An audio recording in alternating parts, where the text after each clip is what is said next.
This month marks a notable anniversary, 200 years since the Battle of New Orleans.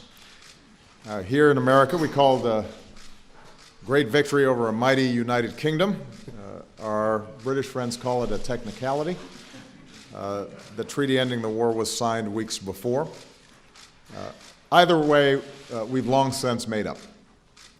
On this 200th anniversary of a great American victory, we count the United Kingdom as one of our greatest friends and strongest allies. And today it's a great pleasure to welcome Prime Minister David Cameron back to the White House. Now, much of our discussion obviously focused on the continuing threat of terrorism. And in the wake of the vicious attacks in Paris, as well as the news surfacing out of Belgium today, we continue to stand unequivocally, not only with our French friends and allies, but with also all of our partners who are dealing with this scourge.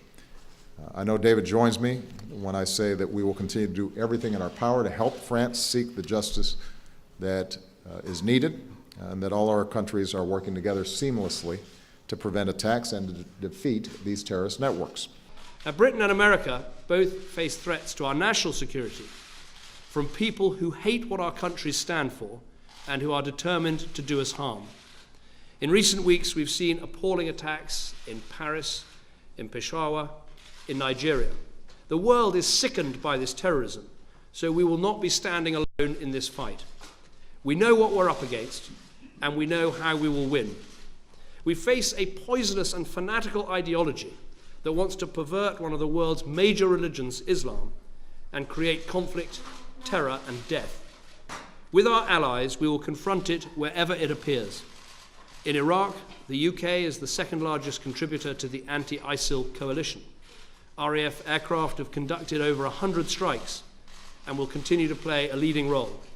We will deploy additional intelligence and surveillance assets to help Iraqi forces on the ground, and we will ensure they are better trained and equipped to counter explosive devices. But most important of all, we must also fight this poisonous ideology, starting at home. In the UK, we're passing a law so that every public body must combat extremism. And this morning, we have agreed to establish a joint group to identify what more we can do to counter the rise of domestic violent extremism and to learn from one another. In Europe, Russia has chosen to tear up the international rulebook and trample over the affairs of a sovereign state. This threatens our stability and our prosperity. It is important that every country understands that, and that no one in Europe forgets our history. We cannot walk on by. So we will continue to put pressure on Russia to resolve this crisis diplomatically, and at the same time we'll continue our efforts to support Ukraine on the path of reform, including with financial assistance.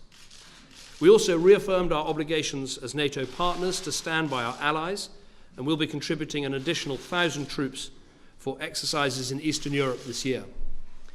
On Iran, we remain absolutely committed to ensuring that Iran cannot develop a nuclear weapon. The best way to achieve that now is to create the space for negotiations to succeed. We should not impose further sanctions now. That would be counterproductive, and it could put at risk the valuable international unity that has been so crucial to our approach. We also have to keep pace with new threats such as cyber attacks.